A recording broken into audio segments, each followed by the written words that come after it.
नमस्ते बच्चों। आ, आज के क्लास में हम लोग आपके सिलेबस का जो अगला भाग है उसके बारे में हम लोग आज बातचीत करेंगे, डिस्कशन करेंगे। और ये वीडियो मुख्य रूप से जिस विषय पर मैं आज आधारित है वो है अभिनय विधि और प्रश्नोत्तर विधि। आपके सिलेबस में मैं देख रहा हूँ कि गद्य शिक्षण यूनिट 3 में दिया हुआ है गद्य शिक्षण परिचय, गद्य शिक्षण की विधि में आदर्श वाचन, अनुकरण वाचन, मौन वाचन, कथा कथन, अभिनय विधि, प्रश्नोत्तर विधि, घटना वर्णन और दृश्य वर्णन। तो जैसा कि आप जानते हैं कि पिछला जो मैंने वीडियो आपको भेजा था उसमें हमने कथा कथन की बात कही थी, कहानी कथन की बात कही थी। आज हम दो विषय पर चर्चा करेंगे, अभिनय विधि और प्रश्नोत्तर विधि। बच्चों, जैसा कि आप जानते हैं कि गद्य शिक्षण की जो विधा है उसमें एक विधा नाटक भी है। और नाटक में आप सब जानते हैं कि अभिनय किया जाता है, एक तो ये विधा है। और साथ ही साथ ये पद्य शिक्षण में भी, कविता में भी जब कविता हम करते हैं तो उसमें भी कहीं ना कहीं अभिनय का सहारा लिया जाता है। तो ये कहना यहाँ थोड़ा सा गलत होगा कि अभिनय विधि केवल गद्य शिक्षण में ही प्रयोग में लाई जाती है, बल्कि यह गद्य शिक्षण में भी प्रयोग में लाई जाती है और पद्य शिक्षण में भी प्रयोग में लाई जाती है। तो आइए आज हम लोग अभिनय पर में पहले विस्तार से बात कर लें, उसके बाद हम लोग प्रश्नोत्तर पे विस्तार से बात करेंगे। अभिनय जो है, ये कहा गया है कि मानव के द्वारा मानव प्रकृति का मतलब अभिनय द्वारा मानव प्रकृति का व्यवहार, चरित्र, आंगिक, वाचिक दृष्टि की प्रस्तुति की जाती है। ध्यान दीजिए, लाइन को समझिए। अभिनय द्वारा मानव प्रकृति का व्यवहार, चरित्र, आंगिक मतलब अंग से है, वाचिक मतलब बोलने से है, दृष्टि से प्रस्तुत की जाती है, जिससे अभिनय द्वारा अभिव्यक्ति और स्पष्ट होती है। मानवीय भावों की प्रभावपूर्ण अभिव्यंजना अभिनय से ही संभव है। कहने का मतलब यह है बच्चों कि कहा गया है कि मानव का जो नेचर है, मानव की जो शैली है, मानव की जो कार्य करने का तरीका है, सोचने का तरीका है, उन सब चीज़ों को अभिव्यक्त करने के लिए अभिनय एक बहुत अच्छा सा माध्यम है। कैसे माध्यम है? क्योंकि अभिनय के द्वारा आप अपने हाथों का, अंगों का संचालन करते हैं, आप बोलने के तौर तरीकों का व्यवहार में लाते हैं, तौर तरीकों को व्यवहार में लाते हैं। इतना ही नहीं, आपके अंदर एक अच्छा कैरेक्टर भी देखा जाता है कि क्या आप वास्तव में उस कैरेक्टर से मेल खा रहे हैं या नहीं खा रहे हैं। एक कैरेक्टर भी डेवलप होता है अभिनय के द्वारा। ये सब सारी चीज़ों का वर्णन जो है भाषा कक्षा में अक्सर होता है। मानव के व्यवहारों का अध्ययन अभिनय के द्वारा मूल तरीके से मतलब वास्तविक रूप से ज़्यादा निखर करके सामने आता है, ऐसी पहली बात कही गई है। और कहा गया है कि जो मानव के भावों की जो अभिव्यंजना है, मानव जो सोचता है, विचार करता है, जो जो भाव उसके अंदर उमड़ते हैं, उन सब चीज़ों को अभिव्यक्त करने के लिए अभिनय एक सशक्त माध्यम है। इस चीज़ को आप गांठ बांध लें। अब बात करते हैं कि अभिनय में चूँकि संवाद का को यूज़ में लाया जाता है, संवाद होना बहुत ज़रूरी है, क्योंकि बिना संवाद के अभिनय करना, दो बात है, मूक अभिनय भी होता है, आप सब जानते हैं, बिना बोले भी अभिनय किया जाता है। लेकिन यहाँ मूक अभिनय की हम नहीं बात करेंगे, यहाँ हम लोग बात करेंगे वाचिक अभिनय की, जहाँ बोला जाता हो। तो संवाद जब होते हैं तो संवाद से क्या होता है? क्या संवाद से भाषा का जो अभिव्यक्ति है वो नहीं होता है? वो होता है। एक पक्ष दूसरे पक्ष से बात करता है, दूसरा पक्ष तीसरे पक्ष से बात करता है। इस तरह से पूरे संवादात्मक शैली के माध्यम से एक बहुत बड़ा ढांचा तैयार होता है, जिसके माध्यम से नाटक प्रस्तुत किया जाता है। तो संवादात्मक शैली के कारण जो है अभिनय जो है वो भाषा शिक्षण के संदर्भ में बहुत ही महत्वपूर्ण मानी गई है। अब है कि अभिनय जो है वो कौन सा साधन है, कौन सा एड्स है। टीचिंग लर्निंग मटेरियल्स में अभिनय कौन सा साधन है? तो अभिनय श्रव्य और दृश्य दोनों साधन है। मतलब कान से हम सुनते भी हैं और आँख से हम देखते भी हैं। नाटक होते हुए, अभिनय करते हुए किसी को देखते हैं, और अभिनय करने के दौरान जो संवाद एक दूसरे से होता है उसको हम सुनते भी हैं। तो ये दोनों चीज़ें होने के कारण अभिनय विधि को श्रव्य दृश्य साधन भी कहा गया है, श्रव्य दृश्य माध्यम भी कहा गया है। अब है कि अभिनय की चूँकि अभिव्यक्ति जो होती है वह सबसे प्रभावपूर्ण होती है, इसीलिए अभिनय को दृश्य श्रव्य प्रणाली का सबसे श्रेष्ठ साधन भी माना गया है। अब है कि अभिनय के माध्यम से किसी वस्तु, दृश्य, स्थिति, भाव, दशा, हर्ष, विषाद सबों की स्वाभाविक अभिव्यक्ति होती है। याद रखिए, अभिनय में यदि कोई व्यक्ति अभिनय करता है तो उसमें बनावटीपन यदि आप करते हैं तो वो दिखने लगता है, लेकिन अभिनय में यदि बनावटीपन ना हो, चरित्र में घुस करके चरित्र को अभिव्यक्त करने से यदि वास्तविक तरीके से अभिव्यक्त किया जाता है तो निःसंदेह इसमें कोई दो राय नहीं है कि व्यक्ति के स्वाभाविक जो बोलने के तौर तरीके हैं, स्वाभाविक हाव भाव के जो तौर तरीके हैं वो निखर के सामने आता है। आप सब जानते हैं जब कलाकार मंच पे चाहे पर्दे पर जब नाटक करता है या मंचन करता है तो वह बनावटीपन नहीं होता। दिखता जरूर है कि यह व्यक्ति तो दूसरे नाम से जाना जाता है, लेकिन भूमिका दूसरा का निर्वाह कर रहा है या दूसरे की संवाद को बोल रहा है या दूसरा कैरेक्टर को निभा रहा है, ये एक अलग बात है, लेकिन उसमें वह बनावटीपन नहीं होता। वह अपने कैरेक्टर के साथ ऑनेस्टी जो है बिहेव करता है, और जो कैरेक्टर कहता है, कैरेक्टर का जो सोच है, कैरेक्टर की जो मानसिकता है, उसी चीज़ को वह अभिव्यक्त करता है। तो ये एक महत्वपूर्ण पॉइंट इसके अंदर आता है। अब है कि अभिनय जो विधि है इसको हम लोग कक्षा अभिनय प्रणाली और प्रयोग प्रणाली का दूसरा रूप भी मानते हैं। शिक्षक कक्षा के छात्रों को नाटक के प्रमुख पात्रों की भूमिका प्रदान करता है और छात्र कक्षा में ही अभिनय करते हैं। एक तो तरीका ये है, जैसे कि हम जानते हैं कि गद्य शिक्षण की जो विधा एक है नाटक शिक्षण, वह भी कक्षा कक्ष में करवाई जा सकती है।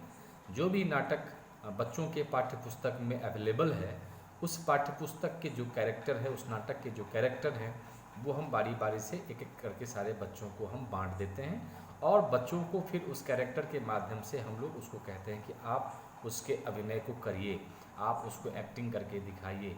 हाँ, यहाँ एक चीज़ ध्यान में रखना ज़रूरी है कि इस तरह के अभिनय करते समय आपको शब्दों के शब्दार्थ, जो कठिन शब्द आते हैं नाटक शिक्षण के दौरान, शब्दों के शब्दार्थ अभिनय विधि में शब्दों के शब्दार्थ पहले ही बता दिए जाए, ताकि बच्चे शब्दार्थ जब जान लेंगे तो उसके जो भाव हैं या उसके जो अर्थ है वो सही तरीके से लगा पाएंगे, और उसी तरीके से वो अपनी अभिव्यंजना कर पाएंगे, अपनी अभिव्यक्ति कर पाएंगे। तो एक तरीका ये है कि कक्षा कक्ष में ही छात्रों से आप अभिनय करा सकते हैं। हालांकि यह अभिनय करने का पूर्ण तरीका नहीं है, क्योंकि अभिनय वास्तव में यदि देखा जाए तो वह रंगमंच पे किया जाता है, क्योंकि रंगमंच जैसी प्रभावशीलता जो है, रंगमंच का जो प्रभाव है वो स्वाभाविक रूप से कक्षा में तो दिखेगा नहीं, रंगमंच पर ज़्यादा दिखता है। इसीलिए कहा गया है कि कभी कभी नाटक का संचालन, नाटक का मंचन जो है वो बड़े बड़े मंच पर करना चाहिए, अभिनय मंच पे करना चाहिए। इससे और अधिक बच्चों की भाषा निखर करके सामने आएगी, भाषा में निखार होगा। इस प्रणाली का जो उपयोग है वो अध्यापक अपनी सुविधानुसार करता है। दूसरी चीज़ ये है कि अभिनय प्रणाली से कक्षा का वातावरण किस प्रकार से डेवलप करता है। निस्संदेह कक्षा का वातावरण एकदम एक्टिव रहता है, क्रियाशील रहता है। कक्षा का वातावरण सरल और क्रियाशील दोनों रहता है। साथ ही साथ अधिक से अधिक छात्रों को इसमें भाग लेने का भी मौका मिल जाता है। तो निस्संदेह इसमें कहना दो मत नहीं है कि कक्षा अभिनय के दौरान या फिर जो कक्षा के अंतर्गत जो भी आप मंचन करेंगे या जो भी अभिनय करवाएंगे तो सारे बच्चों का पार्टिसिपेशन बारी बारी से करवाया जा सकता है। हो सकता है कि कोई बच्चा एक अच्छा अभिनय नहीं कर रहा है, कैरेक्टर के माध्यम से नहीं कर रहा है, तो आप दूसरे को मौका दे सकते हैं, तीसरे को मौका दे सकते हैं, चौथे को मौका दे सकते हैं। इस तरह से आप सारी कक्षाओं को उसमें पार्टिसिपेट करवा सकते हैं। तो इस प्रकार से अभिनय विधि काफ़ी प्रभावशाली मानी जा सकती है। इसके अलावा आप जानते ही हैं कि प्राइमरी कक्षाओं में बाल गीत गाए जाते हैं। छोटे छोटे बच्चों के लिए बाल गीत गाए जाते हैं और बाल गीतों को पढ़ने के लिए या रटने के लिए, याद करने के लिए शिक्षक या शिक्षिकाओं के द्वारा अभिनय किए जाते हैं। छोटे छोटे बच्चों के सामने अभिनय किए जाते हैं और ये अभिनय जो है वो गीत पर आधारित होता है। तो शिक्षक क्या करता है कि गीत गाता भी है और गीत गाने के साथ साथ अभिनय भी करता चला जाता है। तो बच्चे को इसमें काफ़ी आनंद की अनुभूति होती है, बच्चे काफ़ी खुशी जाहिर करने लगते हैं और सीखने के प्रति ज़्यादा उत्सुक दिखाई पड़ते हैं। तो एक शिक्षक द्वारा या शिक्षिका के द्वारा जब गीत विधि के माध्यम से अभिनय किया जाता है तो बच्चे भी उसका अनुकरण करते हैं और बच्चा भी खूब उसको करने की कोशिश करता है। आप सब जानते हैं, आपके घर में बच्चे होंगे, यदि बच्चा स्कूल में पढ़ता होगा तो निसंदेह वो अभिनय जरूर करता होगा छोटे छोटे बाल गीतों को गाने के दौरान। तो यहाँ ये भी चीज़ें होती हैं। तो इस प्रकार से हम देखते हैं कि अभिनय जो है एक बहुत बड़ी कला है। इस कला में बच्चों को निपुण करने के लिए शिक्षक अपनी सुविधानुसार कक्ष में इस चीज़ का उपयोग कर सकता है, प्रयोग में ला सकता है। तो अध्यापक, कभी कभी अध्यापक को भी चाहिए, अध्यापक का मतलब ये नहीं कि वह अभिनय ना करे। बाल गीत जब गाएगा तब तो अभिनय करना ही पड़ेगा, दिखाना पड़ेगा बच्चों के सामने।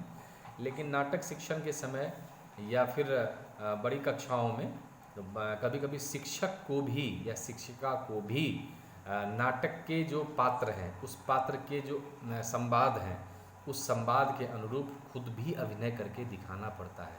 याद रखिए, एक शिक्षक जो होता है वो अभिनय करता भी होता है, एक एक्टर भी होता है। तो शिक्षक में भी वो कला आनी चाहिए ताकि बच्चे उसका अनुकरण कर सकें। किस प्रकार से, किस लायकारी के साथ, किस उतार चढ़ाव के साथ, किस भाव के साथ, किस एक्सप्रेशन के साथ आप उस अभिनय को करेंगे, आप उस संवाद को बोलेंगे। तो इससे क्या होता है कि बच्चे जब आपको सुनते हैं या देखते हैं तो वह भी कोशिश करते हैं कि हम भी शिक्षक या शिक्षिका की तरह करें। तो बच्चों, हम लोगों ने इस पहले टॉपिक के माध्यम से हम लोगों ने ये जानने की कोशिश की कि अभिनय क्या होता है, इसका क्या महत्व है और ये कैसे कंडक्ट करवाया जाता है। अगले में हम बात करते हैं कि अगला जो चैप्टर अपना है वो है प्रश्नोत्तर विधि।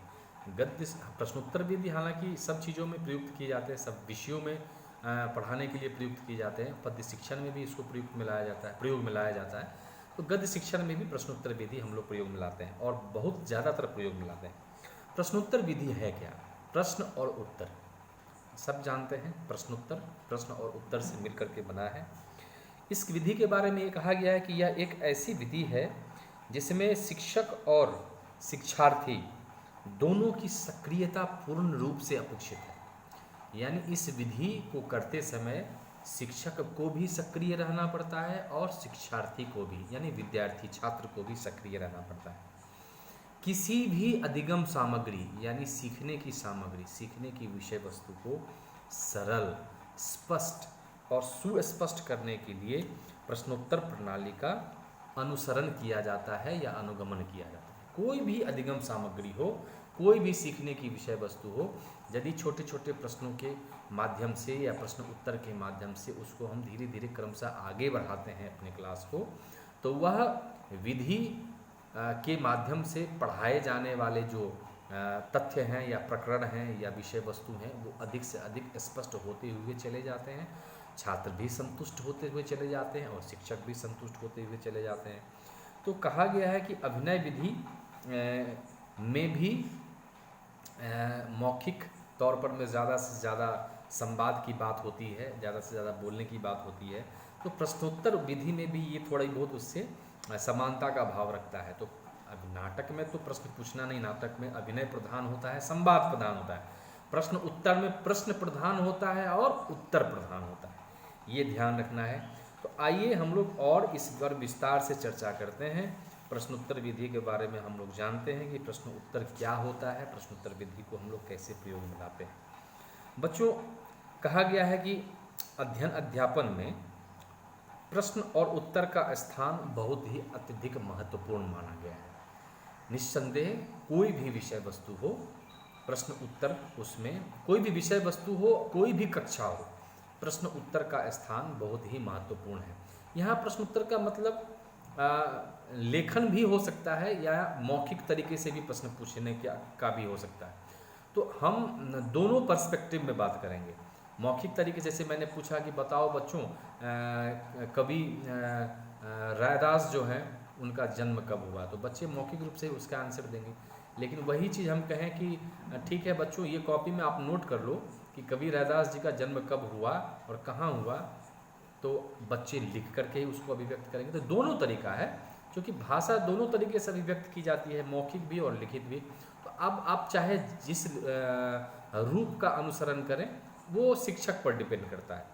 तो यहाँ पर वो चीज़ नहीं है, वहाँ यहाँ ये चीज़ है कि प्रश्न उत्तर में महत्वपूर्ण क्या है, प्रश्न को हम कैसे पूछें और उत्तर किस प्रकार से हम अपेक्षित करें बच्चों से, इस पर हम लोग चर्चा करें।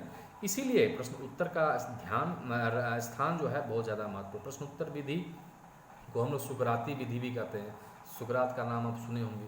सुकरात ने इस विधि की खोज की और सुकरात के बारे में कहा जाता है कि वो किसी विषय वस्तु के बारे में जब उसको किसी प्रकार की जिज्ञासा उत्पन्न होती थी या कोई संदेह या शंका होता था, तो वह किसी के पास जा कर के उसके बारे में डिस्कशन नहीं करता था। वो क्या होता था कि वो एक चौक चौराहे पर खड़ा हो जाता था और आने जाने वालों से पूछा करता कि इसका मतलब क्या आप जानते हैं, इसका मतलब क्या आप जानते हैं, आप हमें ये बताएं।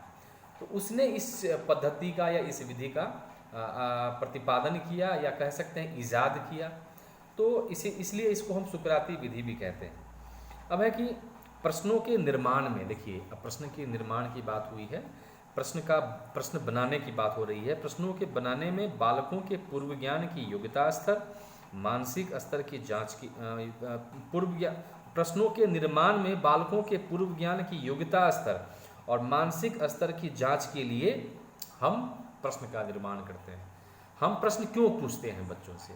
बच्चे से प्रश्न हम इसीलिए पूछते हैं कि उनकी मानसिक योग्यता कितनी है, उनका लेवल क्या है, वो कितना जानते हैं। यही मूल रूप से प्रश्न पूछने का उद्देश्य यही होता है। प्रश्न पूछने का उद्देश्य यही होता है कि बच्चा आखिर जानता कितना है, वो मानसिक रूप से इस विषय वस्तु के बारे में कितना जानता है। तो हम प्रश्नों का निर्माण उसी प्रकार से करते हैं और इस प्रकार से पूछते भी हैं। हर्बर्ट का नाम सुने होंगे, नहीं सुने हैं तो कोई बात नहीं है। हर्बर्ट एक ऐसा व्यक्ति है जिसने अपने पंचपदीय प्रणाली है उसकी, पंचपदी में कुछ ऐसे स्थलों के बारे में चर्चाएं की है जहां हम अक्सर कक्ष में शिक्षकों के द्वारा प्रश्न पूछा जाता है। वो कहाँ से होता है, कौन कौन से प्रश्न हैं? एक है पूर्व ज्ञान के प्रश्न। शिक्षक जब किसी विषय वस्तु को पढ़ाता है तो पढ़ाने से पूर्व वह यह जानने की कोशिश करता है कि इस विषय वस्तु से संबंधित कोई पूर्व ज्ञान या प्रीवियस नॉलेज क्या बच्चों के पास है। तो ऐसे जो क्वेश्चन का निर्माण हम करते हैं या शिक्षक करता है और बच्चों के बीच प्रश्न पूछता है, तो उस प्रश्न को हम पूर्व ज्ञान से संबंधित प्रश्न कहते हैं। दूसरी बात है प्रस्तावना के प्रश्न, इंट्रोडक्शन के प्रश्न। प्रस्तावना के प्रश्न हम कब पूछते हैं? जब हम पाठ पढ़ाने वाले होते हैं तो उसके पूर्व प्रस्तावना के प्रश्न पूछते हैं। पाठ योजना के बारे में जब आपको जानकारी दी जाएगी तो उसमें इस चीज़ की चर्चा हुई है कि जब हम पाठ योजना बनाएंगे तो पाठ योजना बनाते समय हमें प्रश्न जो है पूर्व ज्ञान से संबंधित और प्रश्न नवीन ज्ञान को पढ़ाने से पहले जो प्रश्न हम पूछते हैं, यानी ऐसा प्रश्न जो पूर्व ज्ञान से संबंधित भी हो और नवीन ज्ञान तक वो ले जाए। तो प्रस्तावना और पूर्व ज्ञान में बहुत कम डिफरेंस है। तो प्रस्तावना में भी हम उसी प्रकार के प्रश्न पूछते हैं जिस प्रकार से हम छात्रों को नवीन ज्ञान की तरफ ले जाएं। उसके बारे में ट्रिक बताया गया है कि पहले सरल क्वेश्चन पूछेंगे, उसका जो आंसर आएगा उस आंसर से दूसरा क्वेश्चन बनाएंगे, फिर उसके बाद उसी आंसर से तीसरा क्वेश्चन बनाएंगे, उसी प्रकार से चौथा क्वेश्चन बनाएंगे। तो सरल पहले क्वेश्चन पूछेंगे, फिर कठिन क्वेश्चन पूछते चले जाएंगे ताकि बच्चों के लेवल के बारे में ज़्यादा से ज़्यादा पता चल सके। तो पूर्व ज्ञान से संबंधित क्वेश्चन 1-2 रखेंगे और प्रस्तावना से संबंधित 1-2 क्वेश्चन रखेंगे। तो इनको मिला करके हम प्रस्तावनात्मक प्रश्न बनाते हैं और नवीन पाठ की तरफ जाते हैं। तो ये दूसरा कह सकते हैं कि ये स्टेप है या स्टेज है जहाँ पढ़ने के दौरान या अध्यापन करने के दौरान ये आता है। तीसरा है प्रस्तुतिकरण, प्रेजेंटेशन की बात हुई है।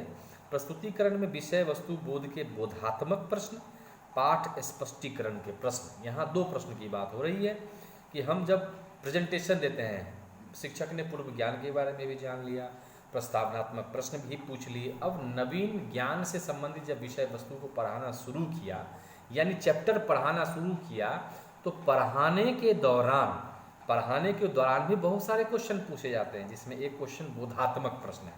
हमने कुछ पढ़ाया या हमने कुछ बच्चों के साथ डिस्कस की नए ज्ञान से संबंधित जो चैप्टर हम पढ़ा रहे हैं, और ठीक उसके बाद यदि हम कोई क्वेश्चन अराइज करके बच्चों से पूछते हैं, तो ऐसे प्रश्न को हम बोधात्मक प्रश्न पूछते हैं। मतलब बोध हुआ कि नहीं हुआ, अंडरस्टैंडिंग हुई कि नहीं हुई, तो बोधात्मक प्रश्न हम उसे कहते हैं।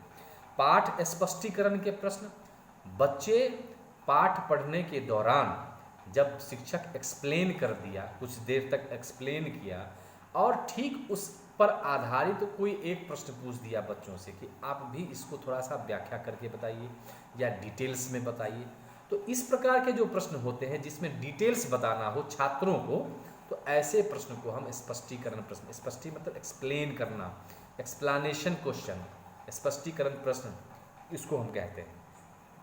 तो ये पाठ पढ़ाने के दौरान, मतलब नवीन पाठ को पढ़ाने के दौरान अक्सर बोधात्मक और स्पष्टीकरण प्रश्न जो होते हैं वो हम लोग अक्सर पूछते हैं।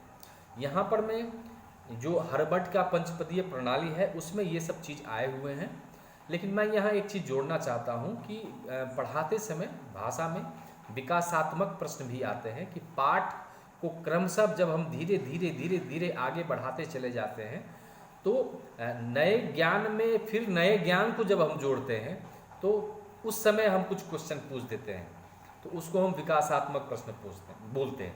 नए ज्ञान में नए ज्ञान जब हम जोड़ें और उससे संबंधित कोई नया ज्ञान से संबंधित कोई प्रश्न हम पूछ डालें, तो वहाँ पर वो प्रस्तावनात्मक प्रश्न नहीं होकर के वहाँ पर विकासात्मक प्रश्न। विकासात्मक मतलब पाठ की गति को बढ़ाना, पाठ को आगे ले जाना, और इसके लिए जो भी प्रश्न हम पूछेंगे नवीन प्रश्न, वो सारे प्रश्न विकासात्मक प्रश्न कहलाते हैं। अब है कि पंचपदीय प्रणाली में जो चौथा स्टेज दिखाता है वो है पुनरावृत्ति के प्रश्न। पाठ को आपने पूरा पढ़ा लिया, पढ़ने के दौरान आपने कौन कौन से क्वेश्चन पूछे, पूर्व ज्ञान से संबंधित स्टार्ट में पूछे, प्रस्तावना से संबंधित वो भी स्टार्ट में ही पूछे, प्रेजेंटेशन में आपने 2-3 प्रकार से पूछे, एक पूछे बोधात्मक प्रश्न, एक पूछे स्पष्टीकरण प्रश्न, एक पूछे आप विकासात्मक प्रश्न। तो ये सब चीज़ें पाठ पढ़ाने के दौरान और पाठ से पूर्व पूछे गए। अब जब शिक्षक ने पूरे पाठ पढ़ा लिया, 35 मिनट 40 मिनट का पीरियड अब ख़त्म होने वाला है, मेरे पास 4 या 5 मिनट समय है, तो मैं अब क्या करूं? तो शिक्षक क्या करता है? पुनरावृत्ति के क्वेश्चन पूछता है, रिकैप्चुलेशन क्वेश्चन पूछता है।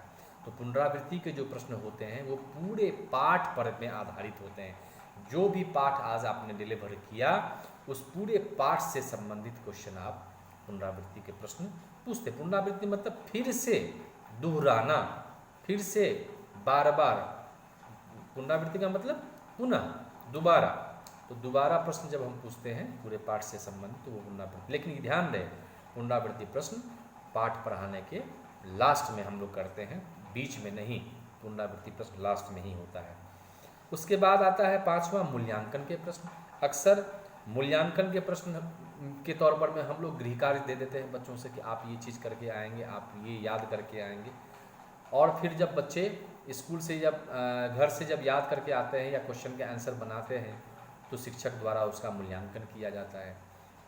तो मूल्यांकन के प्रश्न भी जो है गृह कार्य के माध्यम। हाँ, एक चीज़ ध्यान रखिएगा, मूल्यांकन के प्रश्न हम लोग कक्षा में अक्सर जो है पढ़ाते हैं, लेकिन यह मूल्यांकन के प्रश्न भाषा में कक्ष के दौरान, मतलब पाठ पढ़ाने के दौरान नहीं पूछे जाते।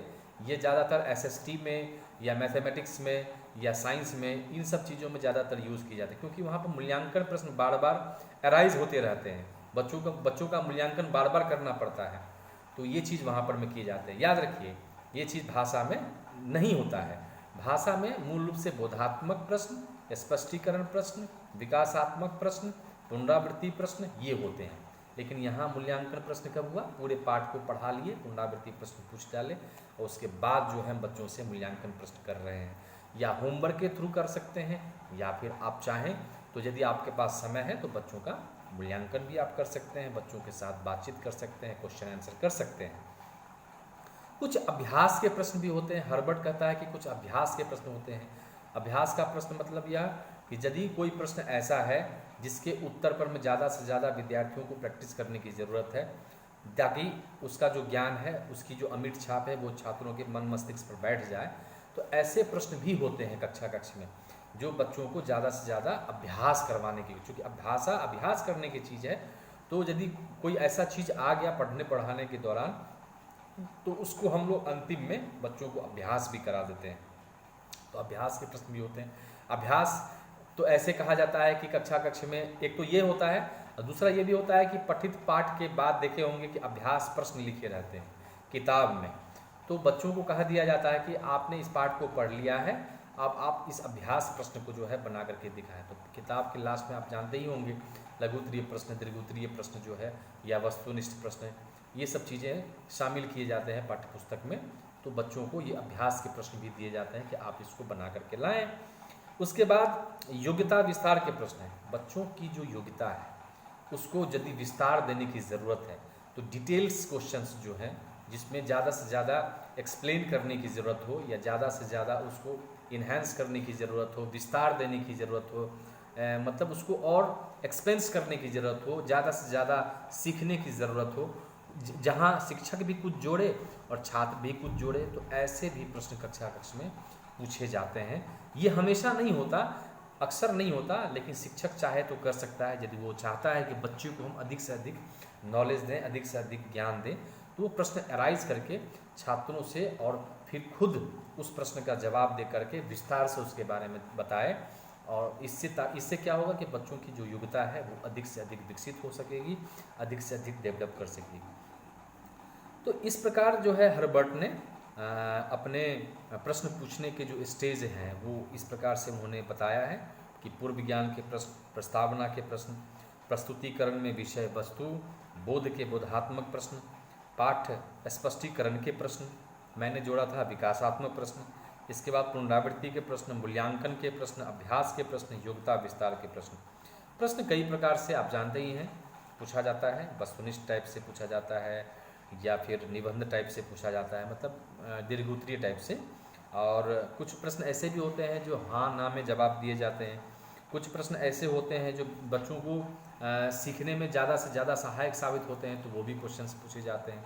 मतलब वस्तुनिष्ठ type question, objective type question, अधिक से अधिक क्वेश्चन, कभी कभी रिक्त स्थान की पूर्ति करने वाले क्वेश्चन भी ऐसे ही बोल करके भी और लिख करके भी पूछे जा सकते हैं। तो अनेक प्रकार के प्रश्न जो है पूछे जा सकते हैं। प्रश्न कितने प्रकार के होते हैं अब आप जब देखेंगे तो उसमें बहुत प्रकार के क्वेश्चन, जैसे मान लीजिए हम वस्तुनिष्ठता की बात करें तो उसमें 4 विकल्प वाले होते हैं, उसमें खाली स्थान वाले होते हैं, मैच वाले क्वेश्चन होते हैं, एक दूसरे से मैच करना पड़ता है। होता है ना कि इस कवि का इसका रचना क्या है, या इस लेखक की रचनाएं क्या है, तो उससे उसको मैच करना पड़ता है। या फिर क्वेश्चन पूछ दिया गया, उसका कोई विकल्प नहीं है, तो वो भी होता है। इस तरह से बहुत सारे क्वेश्चंस होते हैं। ये तो एक लघुत्तरीय क्वेश्चन के बहुत सारे टाइप मैंने आपको बताया, या वस्तुनिष्ठ के टाइप बताए। लघुत्तरीय क्वेश्चन में जिसमें कम लिखना पड़े, 100-200 शब्दों में लिखना पड़े। दीर्घोत्तरीय प्रश्न में अधिक से अधिक 400, 500, 600 शब्द में लिखना पड़ता है। तो क्वेश्चन के बहुत सारे टाइप होते हैं, तो ये भी जानना जरूरी था, इसलिए मैंने आपको इस वीडियो के माध्यम से बताया। अब है कि प्रश्न पूछने की जो कला है, प्रश्न पूछा कैसे जाना चाहिए। कहता है कि शिक्षण की प्रक्रिया को जानदार बनाने के लिए प्रश्न का उपयोग किया जाता है, और प्रश्न को शिक्षक और छात्र दोनों सक्रिय बनाते हैं। प्रश्न को शिक्षक छात्र दोनों सक्रिय बनाते हैं, दोनों की सहभागिता होती है, पहले भी बताया गया है। प्रश्न भाषा कौशल से संबंधित रहते हैं। सुनने, बोलने, पढ़ने, लिखने की दक्षता का विकास प्रश्न पूछकर किया जाता है। निश्चित रूप से यदि कोई बच्चा सुनने, बोलने, पढ़ने, लिखने कौशल में डेवलप नहीं है, या वह अपूर्ण है, या वो सही तरीके से परिपक्व नहीं हुआ है, तो शिक्षक उससे ज़्यादा से ज़्यादा क्वेश्चन आंसर करेगा, तो वो विद्यार्थी ज़्यादा सजग होकर के सब चीज़ को सीखेगा। प्रश्न जो है जिज्ञासा के भाव को जगाता है। प्रश्न हम पूछते हैं तो बच्चों की जिज्ञासा जो होती है वो बढ़ जाती है कि इस प्रश्न के माध्यम से क्या पूछा जाएगा या क्या आंसर होगा। तो जिज्ञासा बढ़ता है, क्यूरियोसिटी बढ़ती है, जिज्ञासा कौशल समृद्ध होता है। प्रश्न बौद्धिक ज्ञानार्जन, भावात्मक, सृजनात्मक, चिंतनात्मक विकास का साधन है।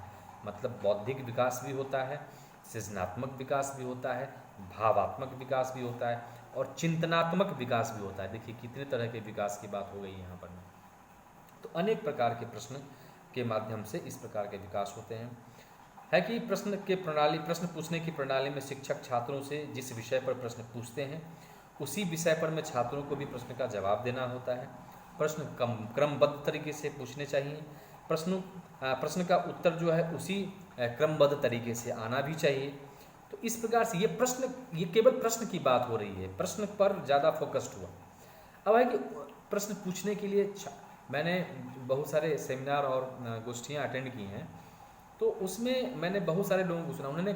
कई लोगों ने कहा कि प्रश्न जो है इस कोने से शुरू करिए, बाएं तरफ से कोने से शुरू करिए, कुछ प्रश्न उधर से पूछिए, कुछ प्रश्न उसके पीछे से पूछिए, कुछ मिडिल से पूछिए, कुछ उस कोने दाहिने तरफ से लास्ट कोने में पूछिए, फिर दाहिने तरफ के आगे से कोने पूछिए। मतलब प्रश्नों का जो डिस्ट्रीब्यूशन है, प्रश्नों का जो वितरण है, इस प्रकार से कक्षा कक्ष में होना चाहिए ताकि सारे छात्र उसमें रेंडमली सेलेक्ट होकर के आ जाएं। और कहा गया है कि जैसे सैनिक जो होता है वो अपने दुश्मनों से आँख में आँखें डाल करके एक दूसरे पर वार करता है ताकि वो हमें न मार दे या हम उसको मार दें। तो जो आँख में आँखें डाल करके जो लड़ाई होती है, ठीक उसी प्रकार से प्रश्न पूछते समय शिक्षक को भी शिक्षार्थी के आँख में आँख डाल करके क्वेश्चन पूछना चाहिए। तो ऐसा मैंने बहुत सारे लोगों के मुँह से सुना है। तो प्रश्न पूछने के बहुत सारे तरीके हैं। प्रश्न सभ्य भाषा में पूछना चाहिए, प्रश्न झुंझला करके नहीं पूछना चाहिए, प्रश्न जो है पूछने की गति क्रमशः धीरे धीरे होनी चाहिए। अक्सर जल्दी जल्दी क्वेश्चन पूछ देंगे तो विद्यार्थी नहीं समझ पाएंगे। प्रश्नों की जो भाषा है वो सरल हो, सुगम्य हो, बोधवर्धक हो। तो इस प्रकार की भाषा का प्रयोग भी हम प्रश्न पूछने के समय करने चाहिए। तो इस प्रकार से हम प्रश्न पूछें। उत्तर देने की जहाँ तक बात है तो उत्तर देना, जैसे प्रश्न पूछना एक कला है तो उत्तर देना भी एक कला है। भाषा में विचार संप्रेषण की जो क्रिया है वह उत्तर देने से ज़्यादा झलकती है। मातृभाषा शिक्षा का माध्यम है और हमारी उन्नति का आधार भी है। इसलिए मातृभाषा विषय में यानी भाषा विषय में प्रश्न पूछने पर उत्तर की देने की पटुता भी हासिल होती है।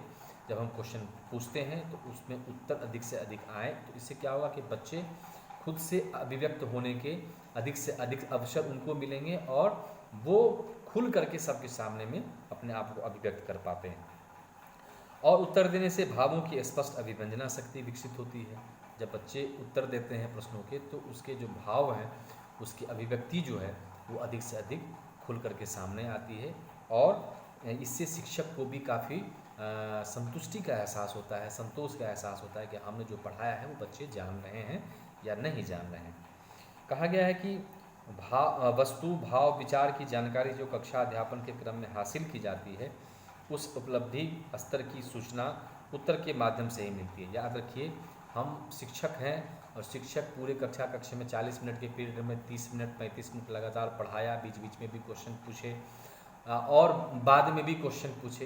तो क्वेश्चन पूछने का मूल उद्देश्य यही होता है कि बच्चों का जो अचीवमेंट है, बच्चे ने पूरे 35 मिनट के पीरियड में जितना अचीव किया है, जितना उसने उपलब्धि हासिल किया है नए चैप्टर से संबंधित, वो उपलब्धि का स्तर कितना है, उसकी क्वांटिटी उसके अंदर कितनी गई है, उसका लेवल कितना गया है। इन सब चीज़ों को जानने के लिए, समझने के लिए ही हम प्रश्न पूछते हैं। और जब बच्चे उत्तर देते हैं तो हमें पता चलता है एज ए टीचर कि बच्चे कितना जान सके हैं या बच्चे को और कितना जानने की ज़रूरत है। तो ये सब चीज़ प्रश्न पूछने के माध्यम से ही पता चलता है और उत्तर देने के माध्यम से ही ये सब चीज़ें समझ में आती हैं। कहा गया है कि उत्तर देने में और क्या क्या होता है, वाक्य गठन की शक्ति जो होती है वो समृद्ध होती है। बच्चे अधिक से अधिक वाक्यों का प्रयोग करते हैं तो उनमें अधिक से अधिक बोलने के अवसर मिलते हैं और अधिक से अधिक वो वाक्य भी बनाते हैं, वाक्यों के एक दूसरे से जोड़ने की कला सीखते हैं। तो यदि आप अवसर देंगे प्रश्नों के माध्यम से तभी ये सब चीज़ें विकसित हो सकेंगी। मौखिक लिखित उत्तर के माध्यम से हृदय के भाव, पुस्तक में पढ़ी गई वस्तु की जानकारी मिलती है। यदि हम मौखिक रूप से पूछते हैं तो भी और लिखित रूप से पूछते हैं तो भी बच्चों के भाव या उसकी जो अभिव्यंजना है वो बाहर निकल कर के सामने आती है। इसके साथ साथ कहा गया है कि शुद्ध स्पष्ट उच्चारण के साथ साथ गति प्रवाह युक्त उत्तर देना प्रासंगिक और सार्थक होता है। यानी उत्तर देने में भी एक प्रवाह होना चाहिए, उचित प्रवाह होना चाहिए, उचित क्या कहते हैं उसको, स्पीड मेंटेन होना चाहिए। मतलब बहुत तेज़ बोलेंगे या बहुत अधिक स्पीड में बोलेंगे तो उत्तर हो सकता है शिक्षक को ना समझ में आए, हो सकता है उत्तर स्टूडेंट्स को भी समझ में आए। याद रखिए, क्वेश्चन जब पूछा जाता है तो उसका एक लाभ ये भी होता है कि जो बच्चे जानते हैं वो बच्चे क्वेश्चन का आंसर तो दे रहे हैं, साथ ही साथ जो कक्षा में नहीं बैठे हैं वो उन बच्चों की भी एक पुनरावृत्ति हो जाती है कि ओ सर ने जो ये क्वेश्चन पूछा है हमको तो हम नहीं जान रहे थे, या हम जान भी रहे थे तो आधी अधूरी जान रहे थे। यदि कोई बच्चा अच्छे से जवाब देता है तो जो कक्ष में तीसरा बच्चा बैठा हुआ है वो समझने लगता है कि हाँ इसने अच्छा क्वेश्चन का आंसर बताया है। क्योंकि शिक्षक जब उसकी हामी भरता है, जब कोई बच्चा उत्तर देता है तो हामी भरने के मात्र से ही, या शिक्षक जब अपना संतोष प्रकट करता है कि आप बहुत अच्छा बोल रहे हैं, आपने बहुत अच्छा उत्तर दिया है, तो जो छात्र उस क्वेश्चन का आंसर नहीं जा रहा था तो वो बच्चा भी उस उत्तर को सुन करके प्रभावित होता है और जो नहीं जानने की जो मानसिकता होती है वो दूसरे में प्रकट हो जाती है। मतलब जानने की जो मानसिकता है उसमें बदल जाती है। तो ये एक प्रभाव है प्रश्न पूछने का। जब बच्चा उत्तर देता है तो दूसरे बच्चे भी इस चीज़ को समझते हैं। तो ये एक बहुत बड़ी बात। हाँ, एक चीज़ और, यदि कोई बच्चा क्वेश्चन का गलत आंसर दे रहा है तो आप देखे होंगे कक्ष में यदि कोई बच्चा उस आंसर का सही आंसर जानता है तो देखे होंगे सर मैं बताऊं, सर मैं बताऊं, सर मैं बताऊं। तो ये जो उत्सुकता है, ये जो जिज्ञासा है वो भी प्रकट हो जाती है। क्योंकि निसंदेह जो बच्चा गलत बोल रहा है और जो बच्चा सही जानता है तो वो इस चीज़ को नहीं कह सकता कि ये सही बोल रहा है, वो तुरंत हाथ खड़े करेगा सर मैं बता सकता हूँ। शिक्षक भी समझता है कि हाँ ये गलत बोल रहा है, चलो इसको अवसर देते हैं, उसको खड़ा किया। तो ये सब चीज़ें कक्ष में अनवरत चलती रहती है, लगातार चलता रहता है। शिक्षक को पूरे कक्षा का संचालन करने में इन सब चीज़ों को ध्यान से देखने की ज़रूरत है। तो इस प्रकार से आज हम लोगों ने दो विधि के बारे में जाना, प्रश्नोत्तर विधि और बाद में जाना, और उसके पहले हम लोगों ने जाना अभिनय विधि के बारे में। यद्यपि ये दोनों विधि का प्रयोग हम लोग भाषा शिक्षण में लगातार करते हैं, अन्य विषयों में भी होता है। जैसे नाटक की यदि हम बात करें, अभिनय की बात करें तो इतिहास जब होता है, इतिहास विषय का जब पढ़ाया जाता है तो उसमें भी नाटक होता है, तो वहाँ भी इस चीज़ की चर्चा हुई है। लेकिन हम चूँकि भाषा शिक्षण के तौर पर में इसको देखें, उस पर्सपेक्टिव में देखें तो निसंदेह में कहने में दो राय नहीं है कि अभिनय विधि और प्रश्नोत्तर विधि जो है, गद्य शिक्षण हो चाहे पद्य शिक्षण हो, हर जगह कहीं ना कहीं इसको प्रयोग में लाया जाता है। क्योंकि अभिनय को यदि हम छोड़ दें तो प्रश्नोत्तर विधि एक ऐसी विधि है जिसके प्रयोग के बिना हमको लगता है कि कोई भी क्लास लेना ही संभव नहीं है। कि प्रश्न ना पूछें, बच्चों को एक्टिव ना करें, बच्चे सदा निष्क्रिय रहें, ये कोई नहीं चाहेगा, कोई शिक्षक नहीं चाहेगा। तो प्रश्नोत्तर पूछते लगातार रहने से बच्चे सक्रिय रहते हैं, क्रियाशील रहते हैं, और शिक्षक भी पूरे दमखम के साथ पूरे कक्षा को टीचिंग करता है, पूरे कक्षा को अच्छे से पढ़ाता है। तो बच्चों, निस्संदेह आपको ये वीडियो पसंद आएगा। धन्यवाद।